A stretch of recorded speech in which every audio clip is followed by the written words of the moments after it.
Bluebeard. Translated by Andrew Lang. Narrated by Bara Savastano. There was a man who had fine houses, both in town and country, a deal of silver and gold plate, embroidered furniture, and coaches gilded all over with gold. But this man was so unlucky as to have a blue beard, which made him so frightfully ugly that all the women and girls ran away from him. One of his neighbors, a lady of quality, had 2 daughters who were perfect beauties. He desired of her one of them in marriage, leaving to her choice which of the 2 she would bestow on him. They would neither of them have him, and sent him backwards and forwards from one another, not being able to bear the thought of marrying a man who had a blue beard. And what besides gave them disgust and aversion was his having already been married to several wives, and nobody ever knew what became of them. Bluebeard, to engage their affection, took them with the lady their mother and 3 or 4 ladies of their acquaintance, with other young people of the neighborhood, to one of his country seats, where they stayed a whole week. There was nothing then to be seen but parties of pleasure, hunting, fishing, dancing, mirth, and feasting. Nobody went to bed, but all passed the night in rallying and joking with each other. In short, everything succeeded so well that the youngest daughter began to think the master of the house not to have a beard so very blue, and that he was a mighty civil gentleman. As soon as they returned home, the marriage was concluded. About a month afterwards, Bluebeard told his wife that he was obliged to take a country journey for 6 weeks at least, about affairs of very great consequence, desiring her to divert herself in his absence, to send for her friends and acquaintances, to carry them into the country if she pleased, and to make good cheer wherever she was. "Here," said he, "are the keys of the 2 great wardrobes, wherein I have my best furniture.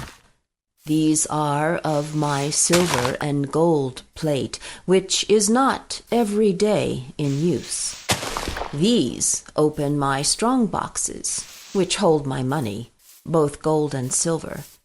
These my caskets of jewels, and this is the master key to all my apartments.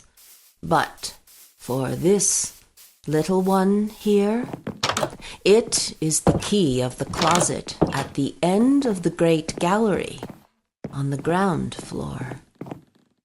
Open them all, go into all, and every one of them except that little closet, which I forbid you, and forbid it in such a manner that if you happen to open it, there's nothing but what you may expect from my just anger and resentment."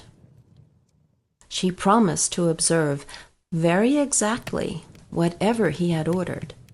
Then he, after having embraced her, got into his coach and proceeded on his journey. Her neighbors and good friends did not stay to be sent for by the new married lady, so great was their impatience to see all the rich furniture of her house, not daring to come while her husband was there, because of his blue beard, which frightened them. They ran through all the rooms, closets, and wardrobes, which were all so fine and rich that they seemed to surpass one another. After that, they went up into the 2 great rooms, where were the best and richest furniture.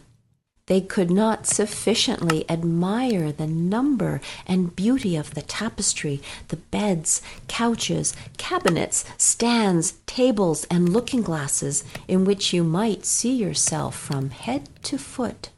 Some of them were framed with glass, others with silver, plain and gilded. The finest and most magnificent ever were seen. they ceased not to extol and envy the happiness of their friend, who in the meantime in no way diverted herself in looking upon all these rich things, because of the impatience she had to go and open the closet on the ground floor. She was so much pressed by her curiosity that, without considering that it was very uncivil to leave her company, she went down a little back staircase, and with such excessive haste that she had twice or thrice like to have broken her neck. When she came to the closet door, she made a stop for some time, thinking upon her husband's orders, and considering what unhappiness might attend her if she were disobedient. But the temptation was so strong she could not overcome it. She then took the little key and opened it, trembling, but could not at first see anything plainly because the windows were shut. After some moments, she began to perceive that the floor was all covered over with clotted blood, on which lay the bodies of several dead women ranged against the walls. These were all the wives whom Bluebeard had married and murdered one after another. She thought she should have died for fear, and the key, which she pulled out of the lock, fell out of her hand. After having somewhat recovered her surprise, she took up the key, locked the door, and went upstairs into her chamber to recover herself. But she could not, she was so much frightened. Having observed that the key of the closet was stained with blood, she tried 2 or 3 times to wipe it off, but the blood would not come out. In vain did she wash it, and even rub it with soap and sand. But the blood still remained, for the key was magical, and she could never make it quite clean. When the blood was gone off from one side, it came again on the other. Bluebeard returned from his journey the same evening, and said he had received letters upon the road, informing him that the affair he went about was ended to his advantage. His wife did all she could to convince him she was extremely glad of his speedy return. Next morning, he asked her for the keys, which she gave him, but with such a trembling hand that he easily guessed what had happened. "What?" said he. "Is not the key of my closet among the rest?" "I must certainly have left it above upon the table." "Fail not," said Bluebeard, "to bring it to me presently." After several goings backwards and forwards, she was forced to bring him the key. Bluebeard, having very attentively considered it, said to his wife, "How comes this blood upon the key?" "Oh, I do not know," cried the poor woman, paler than death. "You do not know?"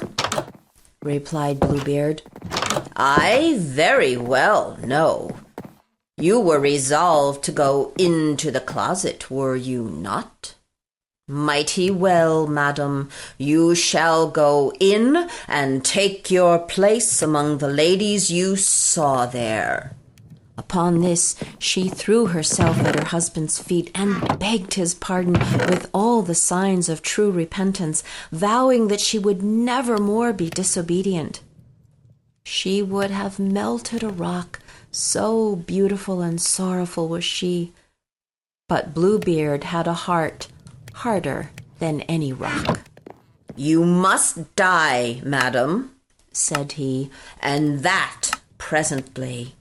"Since I must die," answered she, looking upon him with her eyes all bathed in tears, "give me some little time to say my prayers."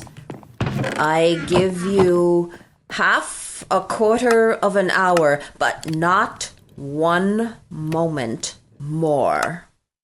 When she was alone, she called out to her sister and said to her, Sister Anne, go up, I beg you, upon the top of the tower, and look if my brothers are not coming. They promised me that they would come today, and if you see them, give them a sign to make haste." Her sister Anne went up upon the top of the tower, and the poor afflicted wife cried out from time to time, "Anne, oh, Sister Anne, do you see anyone coming?" And Sister Anne said, "I see nothing but the sun, which makes a dust, and the grass, which looks green." In the meanwhile, Bluebeard, holding a great saber in his hand, cried out as loud as he could bawl to his wife, "Come down instantly, or I shall come up to you." "One moment longer, if you please," said his wife, and then she cried out very softly, "Anne, Sister Anne, dost thou see anybody coming?"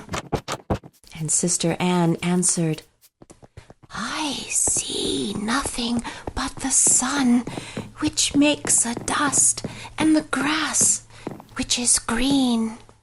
"Come down quickly," cried Bluebeard, "or I will come up to you." "I am coming," answered his wife, and then she cried, "Anne, oh, Sister Anne, dost thou not see anyone coming?" "I see," replied Sister Anne, "a great dust which comes on this side here." "Are they my brothers?" "Alas, no, my dear sister. I see a flock of sheep." "Will you not come down?" cried Bluebeard. "One moment longer," said his wife, and then she cried out, "Anne, oh, Sister Anne, dost thou see nobody coming?" "I see," said she, "2 horsemen, but they are yet a great way off." "God be praised," replied the poor wife joyfully. "They are my brothers. I will make them a sign as well as I can for them to make haste." Then Bluebeard bawled out so loud that he made the whole house tremble. The distressed wife came down and threw herself at his feet, all in tears, with her hair about her shoulders. "This signifies nothing," says Bluebeard. "You must die." Then, taking hold of her hair with one hand and lifting up the sword with the other, he was going to take off her head. The poor lady, turning about to him and looking at him with dying eyes, desired him to offer her one little moment to recollect herself.